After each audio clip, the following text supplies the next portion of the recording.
The men's afternoon third stage was 18 laps for 80 kilometres with plenty of tired legs from the morning TT. Despite that, Jackson King jumped clear, but the peloton didn't give him any slack.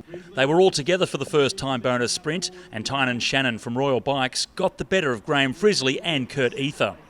Immediately after the sprint, 6 riders went clear, including Adam McCann, who would lead the hill climb competition by the end of the day and resist the urge to swap the bike for a go-kart. At the back, the Tour leader was in big trouble. Multiple cramps would see him eventually losing over 9 minutes. Tim Cutler wasn't happy with his fellow breakaway companions, and the winner of the Dirty Warnie was more content to try his luck alone. He was caught just before the final lap, and Keish Parkoop set Graham Frisley up to drop the hammer in the sprint and kick clear to comfortably claim his second stage win and retain the Tour lead. Oh, no, it definitely wasn't comfortable for my legs. It was, a pretty savage day out, especially after the TT this morning. We could see everyone was really bit lacking it there today. A lot of cramping, I was really struggling coming up that final rise, but I was glad I had enough to take the win. Jack Dolan was second for Van Dam Racing and Cameron Fraser third. Graham takes a massive 55-second lead into the final criterium stage.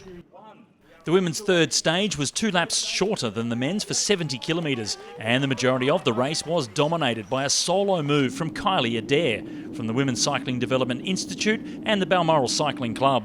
The Cape Barren Geese were not overly fussed with the peloton cruising through their territory, as the gap to Adair went out to a maximum of 1 minute 30 seconds.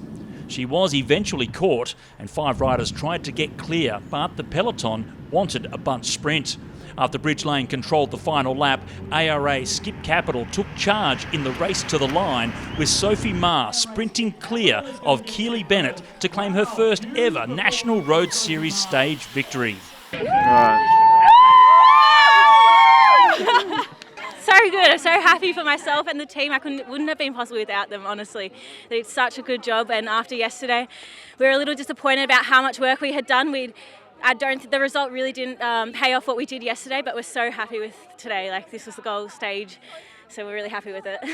After finishing third in stage 1, Odette Lynch again claimed third for the Butterfields racing team.